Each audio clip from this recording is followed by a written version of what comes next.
Welcome back to the recap show. On today's episode, we are back with the starting 11, and we'll be having a conversation with CP on year 15 and making space for greatness. Now, let's start the show.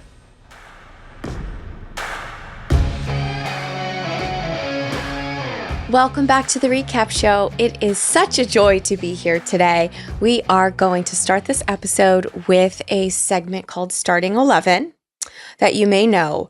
However, we're going to change the episode a touch this week because the concept of the segment is that I would say things that Tobin was into this week and she would say things that I'm into this week. And because Tobin really only has one thing that she's into, which is our dog Bob, I have asked her to come up with her own, and I will come up with my own. I love this for us. Yeah, and I feel like I'm better at talking about me anyway, so. Hear, hear. Would you like to start? I would. Number one goes to... I'm so curious. What could it be? Number one in our hearts, in our lives, in our minds. Number one on the recap show, our dear Bob. Our dear Bob. Okay, so of all the... We would have to fill an entire World Cup of teams for your starting 11 to say all the details that you love about Bob. Bob would be on every team. Every team, it would just be Bob, Bob, Bob. Yeah. So now, for the sake of our poor listeners who have to put up with you, can you pick one thing about Bob for the starting 11? Oh. Just one? Just one. One of the great gifts that Bob has given me, but I've also given Bob, is the idea of socializing. And they always say it's really great to socialize your dog when you're young with like dogs and people.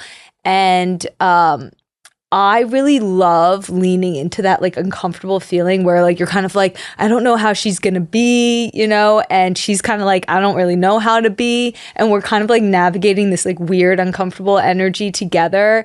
And then, you know, we do like a successful like coffee shop run or like play date with friends, and then I just love being like, Bob, you did so good, you're such a good girl, you're such a genius dog, you're so smart, I love you so much, you're so brave, we're so proud of you, mommy's so proud of you, she's not here, but she's so proud of you.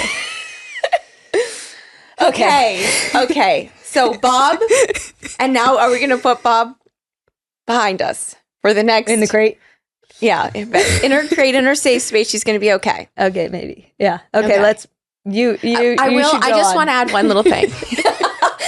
That I actually love that because that's a reframe. So you're taking a moment where we're like, just any moment where we're like doing something we're not sure as parents we should do, or you know, making things a little bit harder, like going on a 5-hour road trip with a brand new puppy. And you always reframe it and you're like, I'm so glad we did that because it was hard. And now she's like better for it. Yeah. So I appreciate that as a co-parent. Yeah. I mean, I think this is like the many lessons of dogs where, you know, they actually teach you so much more than you could ever teach them. Who saved who?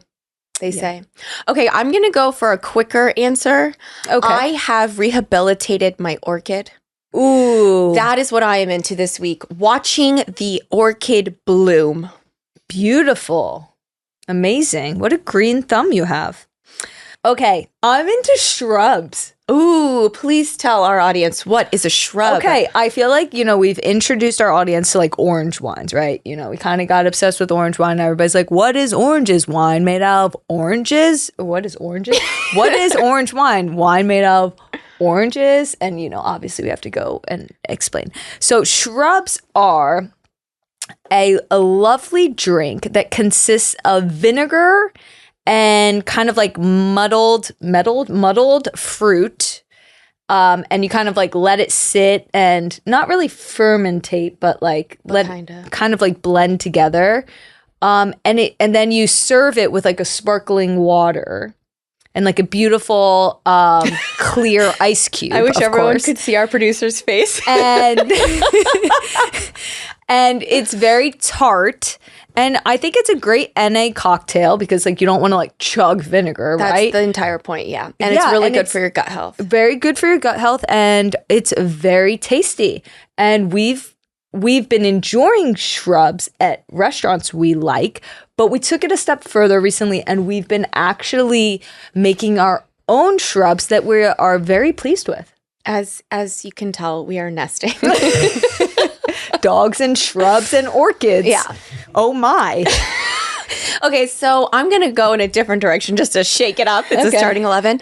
I am into eliminating a razor from your life. So first there was a free the nip movement. Yes. We love that. You really embrace that. And now Good it job. is free from razor movement. Yes, I am into this. I feel like, well, one, I love how the patriarchy like gets like, armpit hair. It's so funny in every comment. They're like, what is that? It's like the Wait, thing do they see have. your armpit hair and comment? I've seen it, yes. Okay, cool. And but I find it hilarious, and I love getting the patriarchy you love like in middle finger to the law. I love middle finger to the law, but I also I went on a little hair exploration and how I actually felt about it.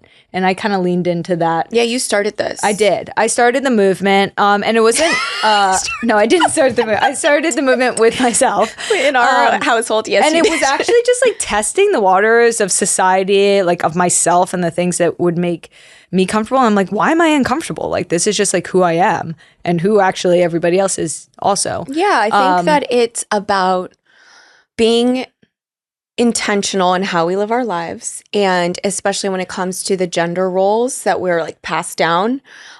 We talked about this with the last names in a prior episode, but it's just like, why do we do the things we do? And there's been some things that I inherited as my own understanding of what it means to be a woman, including shaving. And I have taken the time to start to question those.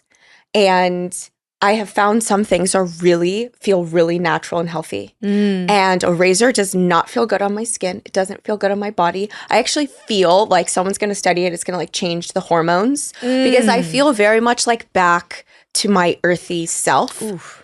There's a lot of period products and stuff like that that also give me the same vibe where I was like, oh, why am I doing this? Kind of let it flow. Like, there's a lot of different ways that we can live, and we've been told this is how we do it. This is how our moms did it, or this is how whoever raised us did it. And it's just amazing to explore. Even if you end up shaving your legs again, just give it a go. See how you feel. Yeah, totally. You can always just do it again. Yeah. But I like if I see a chick with unshaven or hairy pits. Unshaven or hairy? What do you mean? I was going to say unshaven. I was like, let's just get straight to it. Okay. Yeah. Hairy pits. I'm like, that chick's rad. I agree. Because that's me. New friend alert. Okay. No new friends. Okay. So for me, I would like to pick, says don't talk about Bob. My Zwift bike. I know you're not very happy about it because it added to a lot of clutter, a lot of bike clutter. But this thing is amazing. It's totally gamified cycling, and also it couldn't have come at a better time because I'm not really eager to leave Bob. And oh no, of course you got Bob back into it. And so even today, like I just did like a 30-minute ride, with all the Zwifties, and Bob was right there. Well, my only comments are, I did see you get past. You were riding that bike and I saw this virtual biker just zoom by you. No excuses. I said, hurry up. And second of all, you all have to understand, we have a small bungalow property in Venice that we have very little things. We don't have a lot of closet space. We don't have a lot of junk. And yet there are 6 bikes in my house. 3 of them are on the wall mounted as art. Now I have one taking up the entirety of my casita. And then there's 2 outside. It is a bit much. You've kind of gone all into this hobby. And also we live in LA, so you can just bike outside. So the best part is when she's on this Zwift bike, she opens all the doors so that she's basically outside. Yeah, it's lovely. Then she's just got her little like inside-outside biking. Thank you. Well, Thank you for being so cool. You're so cool. You're welcome. So speaking of the great outdoors, I'm into outdoor showers. This isn't a this week thing. This is a, oh, I'm so happy that I have the house that I have thing. I think everyone should have an outdoor shower, period. I think that should be a part of, good. No matter where you live, I think everyone should have an outdoor shower. Yeah, I think the idea was like, oh, you come back from surfing and you can just rinse off. But no, I actually shower there every single day that I can. It so is lovely. wonderful and quite liberating, So one may liberating. say. Also, outdoor showers with Bob are the best. I knew it was coming. Bob gets in the shower with Tobin. It's a beautiful thing. And they both love it. Yeah. Okay. My turn. This show on Netflix called Adolescence. Haven't seen it. So my producers are chuckling right now because we spent basically the whole time that we were supposed to be preparing for this show talking about that show. I know, wrap your head around that. But neither of them had seen it. So I was explaining it, and I really love explaining it. But one really, sentence for our audience. Okay. It dives into a very fascinating story of boyhood, masculinity, and what I would call toxic online culture and society. And it has gotten my wheels turning like crazy. And to me, that is a great form of art where you're left and you're just, it has moved you and you continue to think about it and even talk about it on the recap show. Okay, your turn. Do you think that was one sentence? You know what? I said it as quickly as I would normally say a sentence. Well done. Oh, I know. Coming home from away trips. That is what I'm into. Aww. And I actually like going on away trips just because I know I'm going to come home. So great. She's going to cry. It's perfect. Bob and I love when you come home. Okay. Oh, I have one for you. What's that face? You're being really weird. I have one for you. Are you sure? What about Ali Centaur? Ali Centaur. That's a great one. Why are you so How'd you come up with that? Because you came back from U.S. national team practice and you're like, I met Ali Centaur. I did. I met Ali Centaur. I'm a big fan, and I think she's phenomenal. I was following her with the youth national teams a bit, and then when I saw her with Utah last season, and look, I don't think a lot of people were really actively watching Utah, but Ali Centaur is a must watch. And her rookie season, she was doing things that I haven't seen anyone do in this league. Period. High praise. High praise. And I think we've seen glimpses of it with the U.S. women's national team as well. And I'm going to say something very strong right now. I have not seen a women's player, that has demonstrated Messi-like qualities.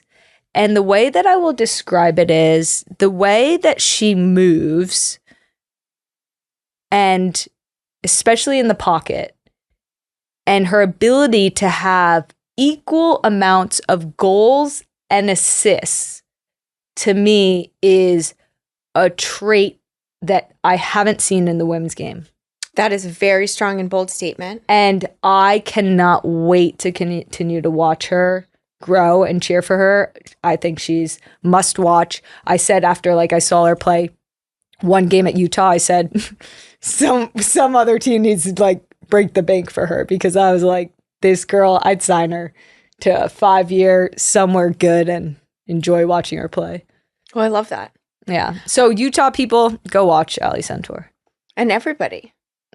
And everybody, just fly to Utah. Or just turn on the TV. Yeah, you can do that too. That's how you've seen her. That's true.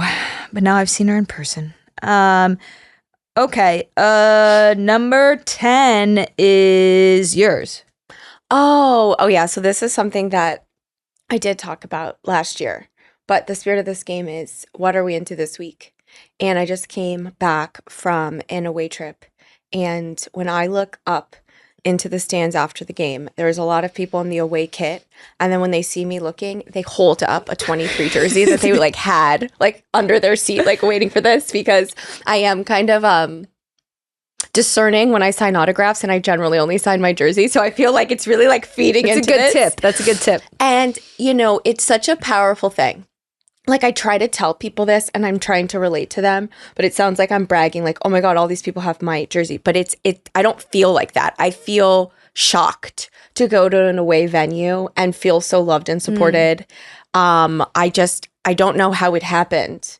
And every single time that I have experienced this, it just feels like a tapestry of my career, of all the kits. There's always a Manchester United 24, just like just like so much re-ink gear, just like all the memories. And it's so meaningful. And I will keep saying thank you because, it's really hard to describe how impactful it is to me at this point in my career to see that.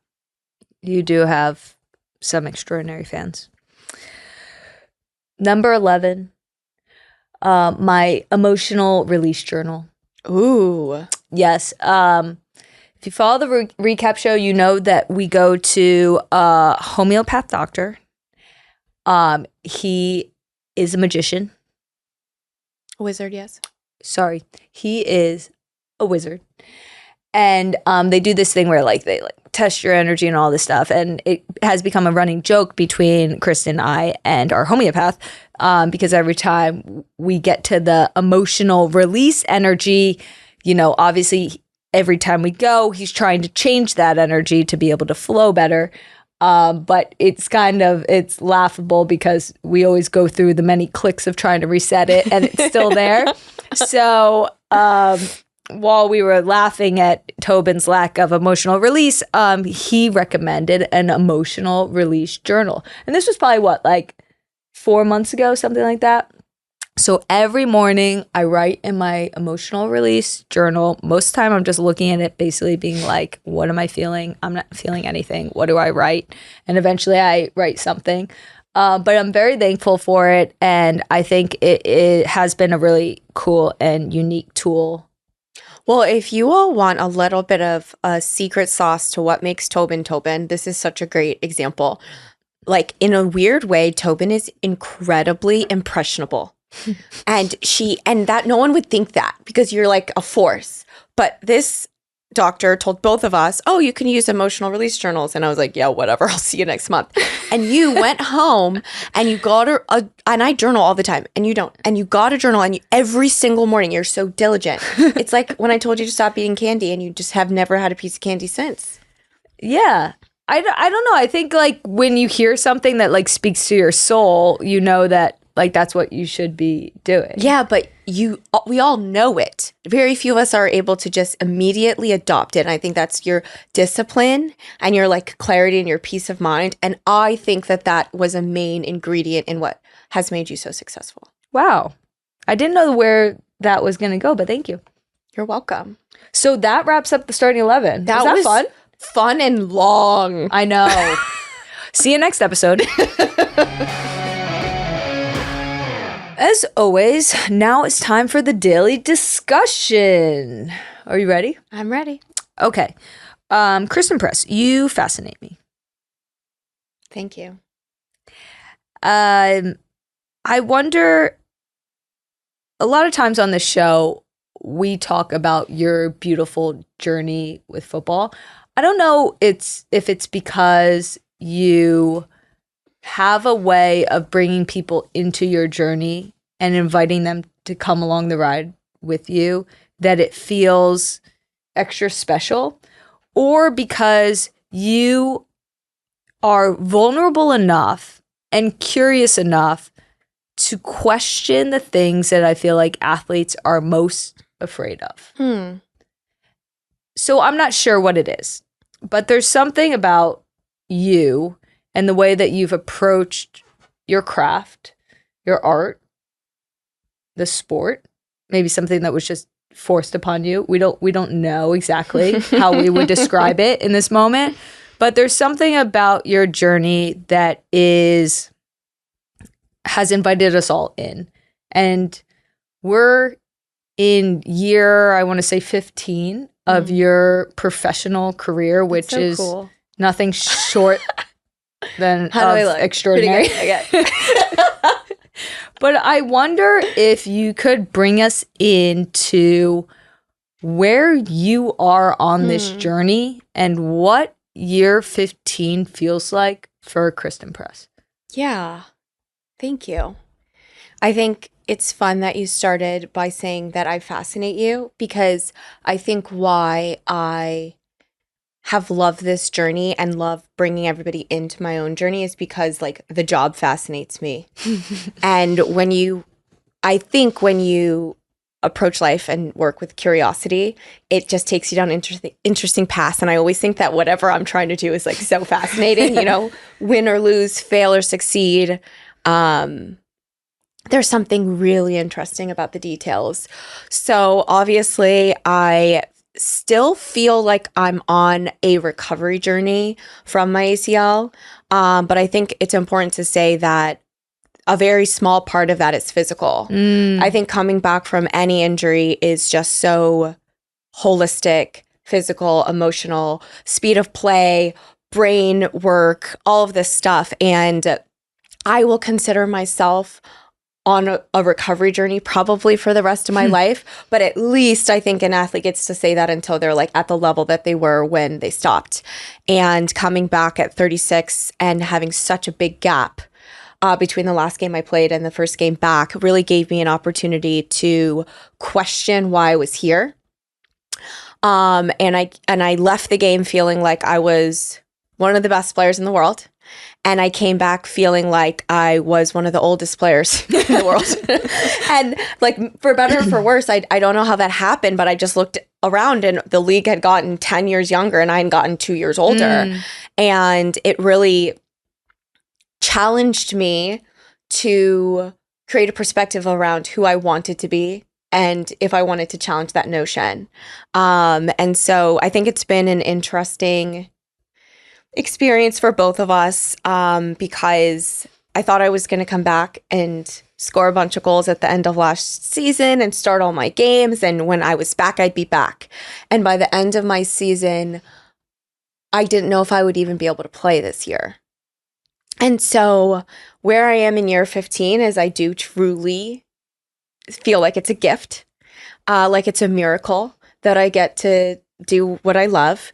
And with that miracle, I think I wanted to work towards the one thing that I felt like in football I had never done, which is to enjoy it. And it's a really, really hard path to take because the path that I had been on was successful for a really long time. I know how to sacrifice everything. I know how to run on my holidays until I throw up. I know how to stay up at night analyzing my game and feeling meaningless. And I know when I do all of those things and I sacrifice my personal life, my family, my own well-being, I know who I am on the field. I'm a goal scorer. I'm selfish. I put the team on my back. I assume a lot of pressure and I'm good at it. And I think what I'm trying to do, which I have talked about on the show before, is to unite the idea of satisfaction, peace, joy, and greatness. So let's just say, and greatness is, a moving target, but let's just say that we have achieved greatness on the first path. We know what the outcome is if we do those things. The question now is, can we achieve it on a different path where I get to enjoy the steps along the way? That is so profound. And just the fact that you are, because most people, while they continue down a path, especially the further you get along a path, the more successful you are along that path. There's no reason, no athlete in their right mind would think to themselves, I wonder if there's another way. And I think this is that part about you that is fascinating and in a way brave to say, even at your peak, even at your best, even understanding what it takes to get there, maybe there's another way and I'm willing to try. What's so interesting is one of my young teammates just the other week asked, do you know any great players that are happy? Is there any example of a player that is nice? She said nice and happy and great. And she was asking me because she now perceives me as very happy.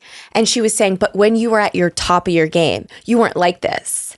And the truth was I wasn't. I wasn't nice. I wouldn't even have had that player at my house. But I want to be an example. I want to be an example of someone who can do it a different way, because it's a hamster wheel. Like, American sports is insanity, right? Yeah. And I think inside of me, I've always been called to challenge because I've always felt like something wasn't right. And I am very sensitive to my own emotions. And I felt like my entire life I was playing for somebody else. Mm-hmm. And so a lot of this journey has come from being in like deep therapy, where I'm really trying to understand how I became the person that I am. And one of the first things my therapist asked me was, well, do you want to play next season? You're talking about all the strategies of like how you're going to play next season. Do you want to play next season? And I was like, what do you mean? I don't get to choose. I don't get a choice here. I've never had a choice. I'm not here because I chose. I was 3 years old when I started playing soccer. I didn't choose. Someone literally signed me up. And it just opened this whole exploration of like, why did I play? And so now, just to give you like a little bit of inside the hood, every day when I drive to practice, very, very far, I spend a little bit of time with my inner child. And per my therapist's instruction, I imagine her at 3, at 5, at 7, sitting in the back seat, and I look in the rearview mirror and I say, do you want to go to practice today?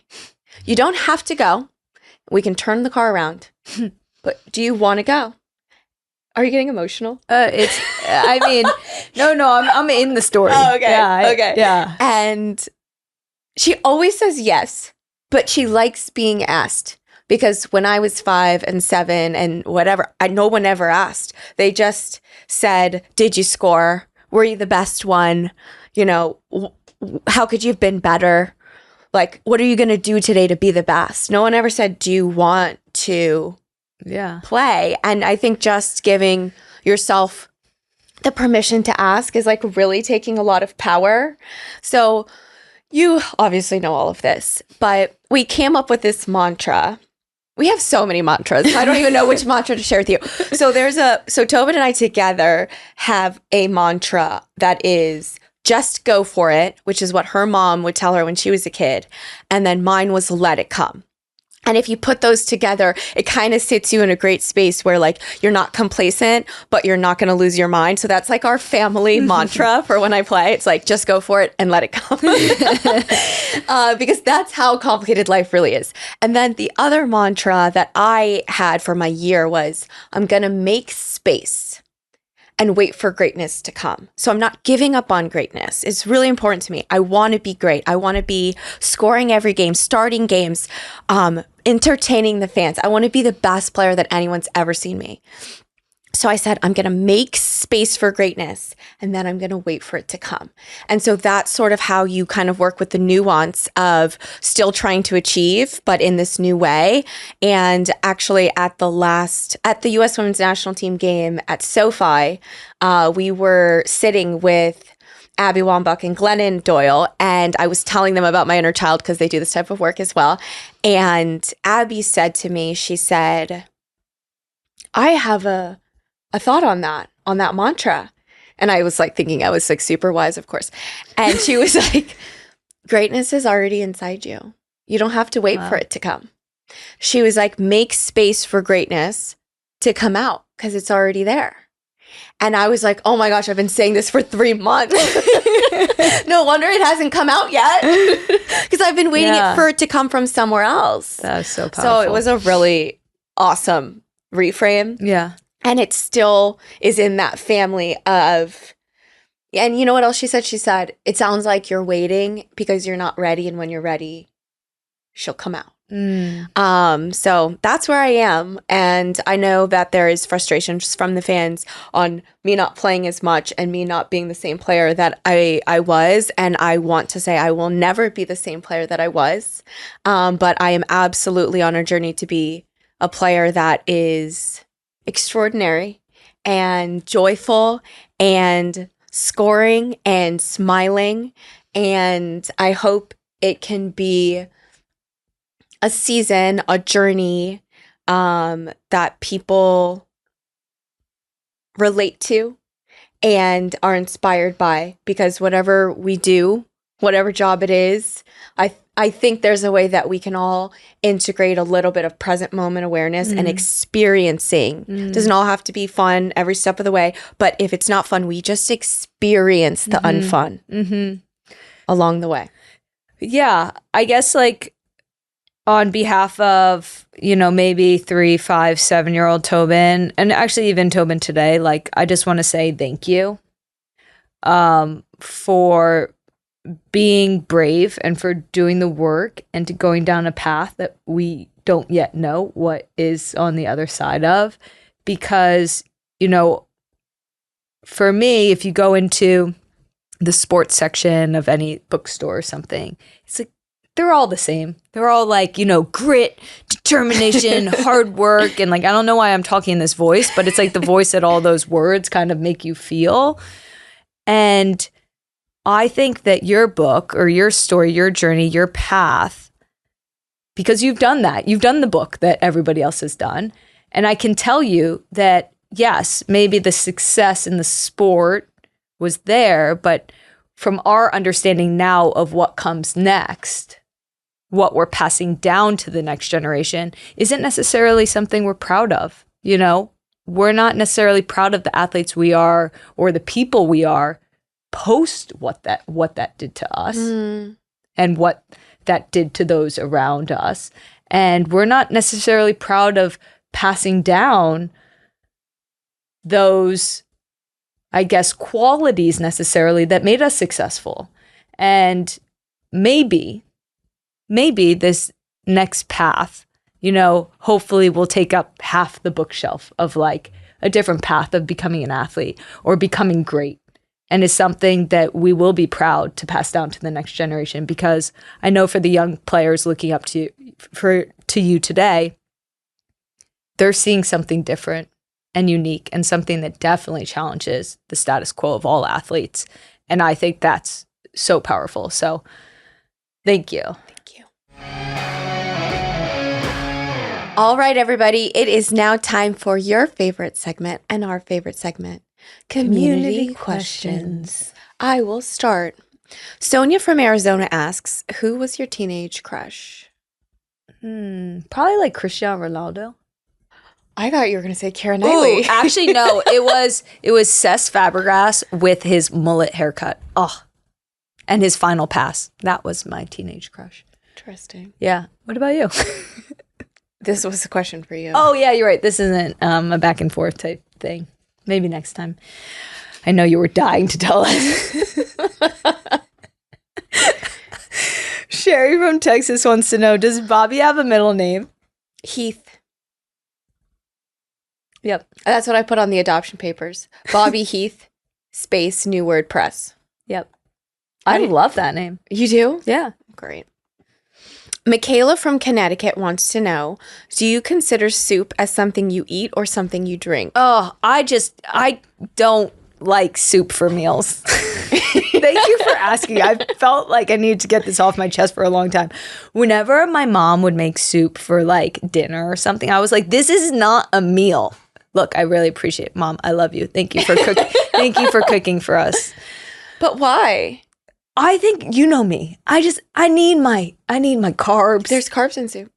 I mean, what, like potatoes or rice? I don't think we really ever got soup with rice. Oh, like chicken and rice. Anyways, or noodles. I just always felt like I was lacking when I had soup. Didn't we have soup last night for dinner and you were obsessed? Isn't your favorite meal New York Times kale potato? I do love that soup. But no, I don't like soup for meals. And also, I think, what was the question? Soup. Do you eat it or drink it? You eat it. That's why I don't understand your answer. Like, I want someone to try to just drink soup, like, go, like, what was this person doing when they asked this question? No, this is a real question. Is it? So calm down. But what does it say about the person that answers the question? You're on one side. I think it's like you take a little sip and you drink or eat. And I think you eat it because you mostly do stews, which you love. The heartier, the better. Next question. Okay, Anna from Croatia asks, is it true that you scored in the 2013 NWSL final with a broken foot? Oh my gosh, this is so good. No, I did not, but I do know someone who did. Oh my God, they're all mixed up. You didn't figure that out? No, I love soups for dinner. Oh, and I'm so glad I got out of answering who my teenage crush was. Why? Are you embarrassed? Oh, it was McCarthy. What's Jesse Jesse McCarthy? No. How could you ever say that on air?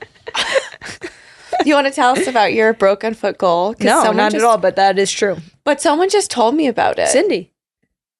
Cindy was we your didn't coach. even get to. I do want to give a shout out to Cindy Parlow-Cone, which we didn't get to on the last episode, which is the fact that Cindy Parlow-Cone was the coach during the inaugural season of the NWSL for the Portland Thorns, one and done, won a championship, said bye-bye. That's a mic drop. That is powerful.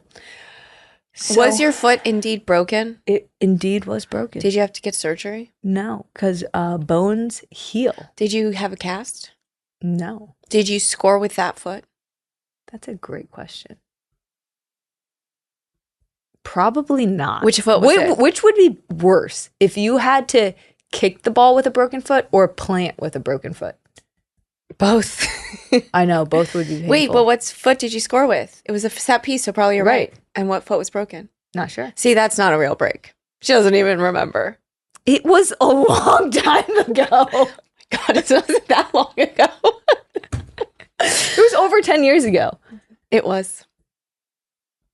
All right. Thank you all for your questions. We apologize that our producers gave us the wrong questions. Kind of made for a fun. But this was is a fun. community question. Spoof? I was going to say remix. Remix, perfect, on brand. But keep your questions coming. We love you all so much. We love getting to know this community and sharing a little bit about ourselves on the beautiful journey that we're on. Want more of the recap show? Never miss an episode by subscribing on YouTube and wherever you get your podcasts.